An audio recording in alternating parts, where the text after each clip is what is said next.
Halo semuanya, saya Anggita Zahra Hairunisa dengan NPM 1006030322017 dari Program Studi Farmasi Universitas Islam Bandung.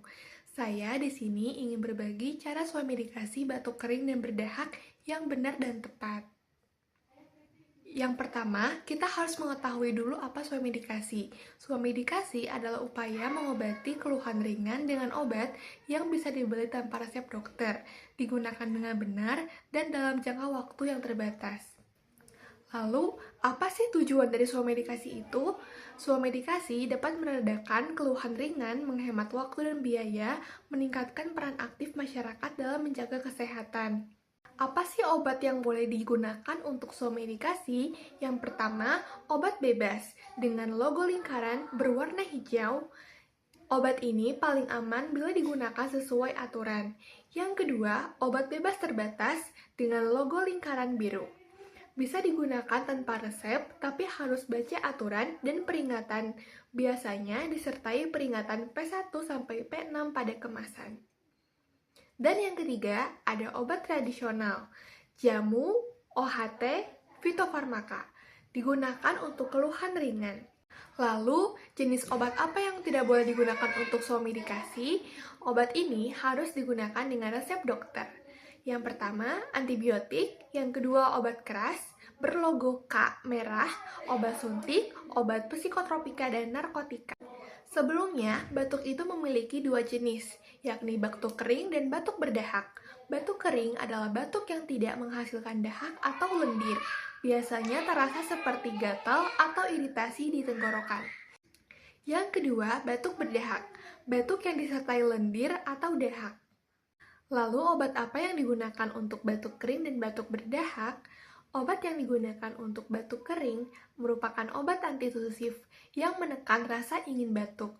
Contohnya adalah dextromethorphan. Berikut ini merupakan obat yang dapat dibeli.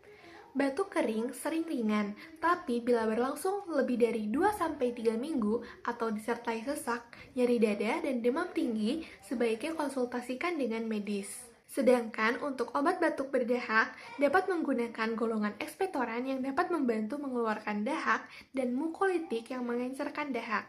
Contohnya adalah bromhexin dan juga guaifenesin. Berikut ini merupakan contoh obat yang dapat dibeli. Lalu, bagaimana tips aman untuk swamedikasi obat batuk? Yang pertama, kenali jenis batuk. Jika batuk kering, maka pilihlah antitusif. Jika batuk berdahak, pilihlah ekspektoran atau mukolitik. Yang kedua, baca label dan aturan pakai obat. Ikuti takaran usia atau dosis yang tertulis pada kemasan. Yang ketiga, minum banyak air putih. Air dapat membantu mengencerkan dahak dan juga menjaga tenggorokan agar tetap lembab. Hindari rokok dan polusi asap, karena asap bisa memperparah iritasi batuk. Jangan memberi obat dewasa pada anak tanpa aturan yang jelas. Beberapa obat memiliki takaran khusus untuk anak-anak. Perhatikan tanda bahaya. Segera datang ke tenaga kesehatan jika batuk lebih dari 3 minggu, napas cepat atau sesak, batuk berdarah, atau demam tinggi. Lalu mengapa memilih obat yang tepat itu penting? Karena pemilihan obat yang tidak sesuai dengan jenis batuk dapat membuat perawatan menjadi kurang efektif atau bahkan memperburuk kondisi.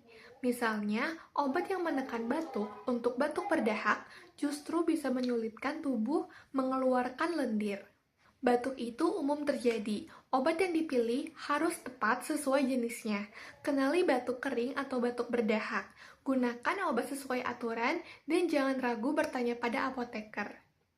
Swamedikasi yang tepat dapat membantu cepat pulih dan tetap aman. Sekian penjelasan dari saya mengenai cara swamedikasi yang benar dan tepat. Semoga informasi dari saya ini dapat membantu kalian untuk melakukan swamedikasi. Mohon maaf jika ada kesalahan. Wassalamualaikum warahmatullahi wabarakatuh.